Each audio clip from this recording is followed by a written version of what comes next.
you're always having to create new marketing content for your book, right? Wrong. Today on this video, we're going to talk about repurposing your marketing content and how that can be a complete game changer for marketing your book. Let's get to it. So you've always dreamed of writing a book, but you haven't done it yet. Why not? It's not because you don't have what it takes. You do. It's not because you don't have the time, and it's not because you don't have the right tools. I've become convinced the main thing holding you back from finally writing that book is your mindset. For far too long, we have subscribed to limiting beliefs that have sabotaged our goals, undercut our progress, and kept us from chasing our dreams of writing. Not anymore. Your story deserves to be written, and you are the only person who can write it. Fear and imposter syndrome are not the authors here. You are. The best way to battle your limiting beliefs is to get words on the page and to keep going when it gets tough. My name is TC Burr, and I am so excited to walk with you on this writing journey and to encourage you every step of the way. Because it's not that you haven't written your book, it's just that you haven't written your book yet. Let's change that. Hey, welcome into today's episode. We are going to talk again today about book marketing. This is one of the most frustrating, one of the most challenging, one of the least fun things that many writers have in their writing journey. The idea of promoting their book, promoting themselves, marketing their book. It doesn't have to be a four-letter word. It doesn't have to be such a chore. I did a video last week to talk high level on marketing. I'd love for you to go check that out. But today, we're going to double click and focus on something that is near and dear to my heart, and that is the idea of repurposing your marketing content.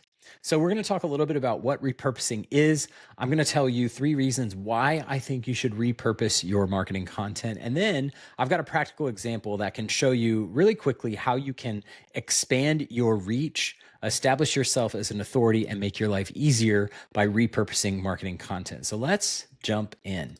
First, what is repurposing? Think about repurposing in terms of like interior decor. So let's say you have a barn door that you want to sand and finish and turn into a tabletop. That's an example of repurposing that item. You're taking something that already exists, that's already been created, you're making some modifications, making a few changes to it, and then reusing it for a totally new and totally different purpose. So that's what I want us to think about when we talk about repurposing our book marketing content. It is not copying and pasting from one format, from one platform to another, though you can do that. It's also not resharing the same post. So if you're on Instagram, sharing a post one day and then coming back the next week and sharing that same post again, though you can also do that. Repurposing really is using that existing content that you've already created, finding ways to change it, to tweak it, to double click into certain aspects of it, and change the format and delivery channel to create something that is still connected and cohesive, but is really serves as a functionally a brand new piece of marketing content. So that's what repurposing is. Let's talk about why book authors should repurpose their marketing content. Number one, repurposing your content is going to expand your reach. So not everybody is going to be active on every channel that you have. So whether we're talking social media or your blog post or your website, or even in your own personal face-to-face networks, not everybody's going to overlap perfectly in that Venn diagram, right? Like you may have some people that follow you everywhere, but for the most part, you might have folks that are connected in different areas of life, different platforms online. And so by repurposing this content and publishing it in multiple channels and multiple formats, you give everybody an opportunity to be able to consume that content, to hear about your book that you're working on, to hear about the product that you're selling, to hear about you as an author. And if you focus on just one piece of content, one delivery channel, you may miss lots of opportunities for potential readers and potential buyers of your book to hear about the thing that you're working on. So more content in more places is going to equal more reach for you. Now, I don't think we have to spend a ton of time talking about that, but just think about it in terms of the internet, right? Like the more stuff you put out there with your name on it, with your book on it, with your ideas on it, the more eyeballs you're going to get on your thing, the more people that you're going to have subscribing to your newsletter, following you on social media, etc.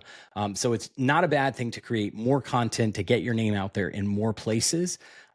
and it builds your content creation muscle. So as you have one piece of marketing content that you start to think through, how else could I share this? What's another angle that I could take if I want to talk about this particular thing, whether it's let's say it's a YouTube video or a podcast episode? Is there a way I could turn this into a blog post? Is there a way I could use a piece of this and turn this maybe into a carousel on Instagram, for example? It builds your content creation muscle. The more you do this, the better you get at it. And again, it's going to expand your reach at every point. So number one, why I think you should repurpose your content is because it expands your reach. And when it comes to marketing, reach is everything, right? People have to hear about your book in order to know where to go buy it and how to read it. So that's number one, repurpose your content because it's going to expand your reach. Number two, it's going to establish your credibility. Now, this first sub bullet I don't love, but I do think it's an unfortunate reality. More visibility means more people are taking you more seriously as an author. And so I don't believe that your value as an author has anything to do with the number of social media posts you have, the number of followers or subscribers that you have. Your value, first of all, as a person, I believe is based on the fact that you're created by God in his image. But your value as an author is not based on any of those external factors. So I don't want you to hear me say that that's what I believe, but I do think that the more you see people out in the internet, on social media, et cetera, promoting their thing, the more you start to take them seriously. I think that's generally true for most people. Also, think in these terms, as you create more and more marketing content, you're building a library of content that other folks can find and then potentially follow the breadcrumb trail back to your newsletter, your email list, your YouTube following, whatever it is that you want to point them to, ultimately your website to buy your book or Amazon or whatever. The more kind of pieces you have floating out there, the more connections you have, the more folks are going to be able to find and connect to not just one piece of content, but all of the marketing content that you've created.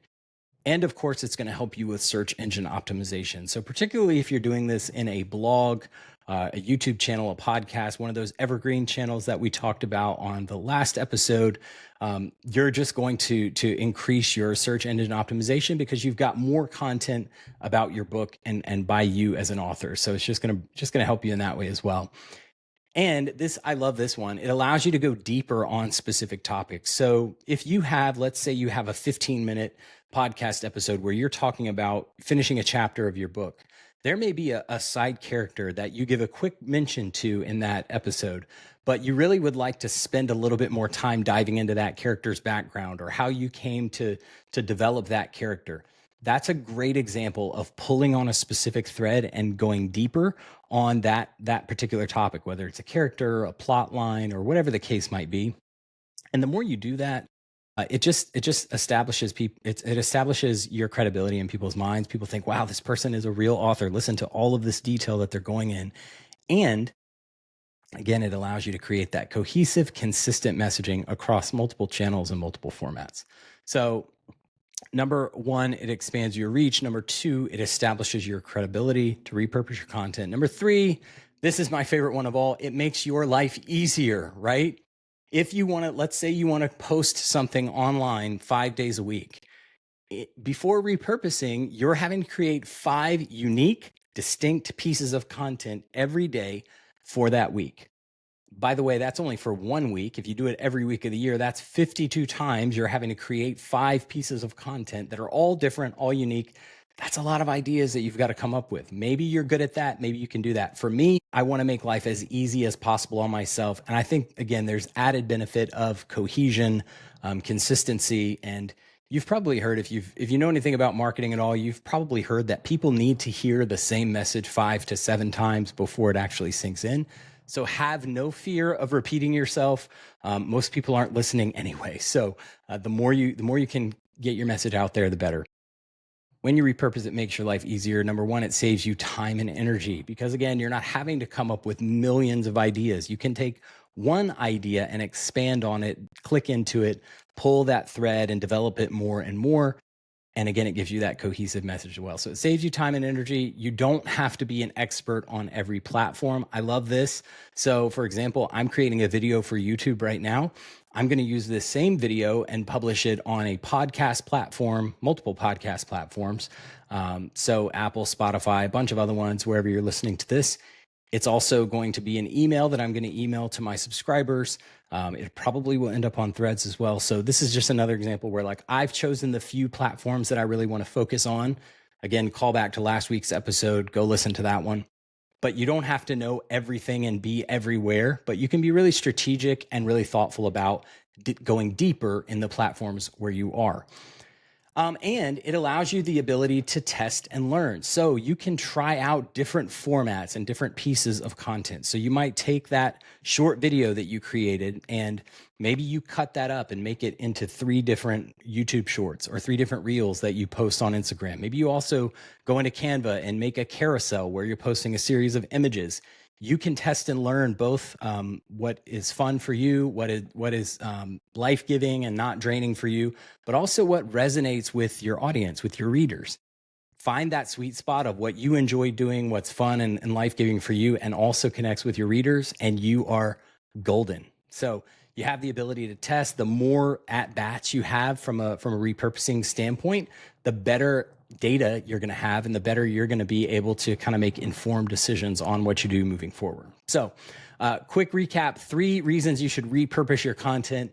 Number 1, it expands your reach. It gets your name out there to more people. That in turn establishes your credibility among your viewers and your potential readers. And number 3, far and away, my favorite reason to repurpose is it makes your life easier because you have enough going on. You're writing a book, you're raising a family, you're working a job, you're doing all these other things. You don't want to be a full-time marketer as well. So I want to encourage you. How can you repurpose some of your marketing content today to make your life easier? Before we do that, I want to share a quick example with you. So this is one that I made up, but let's just say you had a YouTube channel and you wanted to share a video on, hey, a big milestone for me. I finished chapter 1 of my next draft. And so you go on YouTube, you create that video. You're also probably going to publish it to at least Apple and Spotify so that people can consume it via podcast, right? And in that video, maybe there's 3 kind of big points and each one has 3 subpoints. So you've got your opening image and maybe you talk about how you chose that opening image, why it matters to your story, and how it connects to your main character's situation. Then you also, in this first draft, you conveyed your main character's big problem. So why is this important to the story? How you think that you're going to solve it, or rather that he is going to solve it. And you can include a teaser for something that's going to happen later in the book. You also, the third big bullet here, you foreshadow that future event. So you can talk about your process for choosing this event. You can talk about the importance of outlining if you're an outliner, and so that you know this event is coming so that you can put that teaser in chapter 1. And then you kind of talk about maybe the dynamic of what your reader might know that your main character doesn't know. So if you, let's just say for sake of example, that's your video that you put out on YouTube. You put it on YouTube, Apple, and Spotify. So right there, that's 3 different, it's the same piece of content, but it's going to 3 different places. So that for our tally, that's 3 pieces of content that are going out into the world. For each of those 9 subpoints, you could create a YouTube short. So a short 30 to 60 second video where you're talking about that specific thing. If you do that, that is 9 different videos of you, like kind of talking head style video where you're looking at the camera talking about that thing. That's additional 9 pieces of content. You also could take your big video that you posted on YouTube and cut it up into clips. So if you did that for each of those subpoints, that's another 9 pieces of content. You're probably going to write some show notes to put in the description of your YouTube channel as well as your podcast. So you can turn that into a blog. You can turn that into an email. And let's say you took each one of those subpoints and you turn them into 9 different posts on Threads.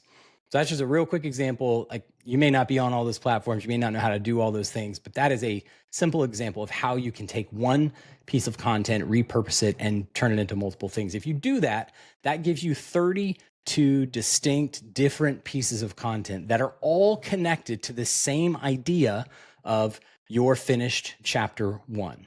that gives you 32 different opportunities for readers to connect into what you're doing, connect into the ecosystem of you and your book. And in each one of these, you can cross-link. That's the beauty of it too. So on your blog post, you can link to the podcast episode. And in the podcast show notes, you can link to, to your profile on Threads or to your subscription for your email list or whatever the case might be. So again, people are seeing this from a lot of different channels. You can begin to see how you start to build a library and an ecosystem rather than just kind of isolated, disparate, spray and pray. I hope this marketing thing works. You're now building a system. You're building a process that works, that can sustain you over the long. So again, that was just a quick example. I want to encourage you, find a system that works for you. So whatever that is, whatever that looks like, you can start small and build into it if you want. I don't want this to be overwhelming at all. I'm actually hoping that this will make your life and your job as a marketer of your book a little bit easier. So my current system, and I have an asterisk by the word current because I think you should always feel the freedom to experiment, to test and learn, to try things out. And if they're not working, make changes. But what I'm aiming for right now is I want to do 5 days per week of content. And for me, that's one video, one podcast, one email to my subscriber list, 5 different YouTube shorts. And so generally those are going to be cut-ups of my big video, and 15 threads. So that's, for me, that's 22 pieces of content a week. That still lets me take weekends off, which is super important to me. And it feels sustainable at where I am right now. So I want to encourage you to find a system that works for you. Let me know what you're doing now, what you gained out of this episode, what's one change that you can implement this week that might make an impact for repurposing your content. Hey, this, I know for a lot of people, is going to take a little bit of a mindset shift. It is totally a different way to think about marketing. And in some cases, you're going to have to shift your mindset. There's also maybe some baggage that you carry into the writing world as well. So maybe you grew up thinking, I'm not a writer. I don't have what it takes. Nobody's ever going to read this thing. If that's you, you're not alone. But I created what I call a mindset reset document for people like us who've struggled with these negative thoughts, who maybe deal with imposter syndrome or fear of failure.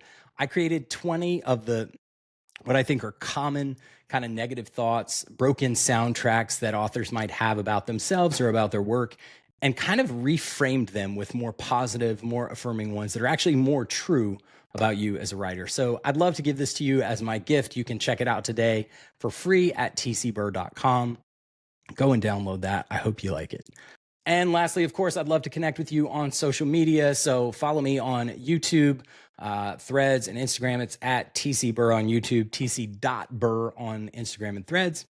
You can visit my website, tcburr.com.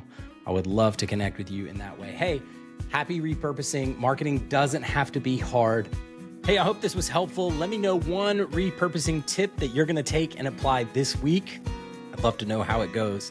Until next time, keep writing. I'll talk to you soon.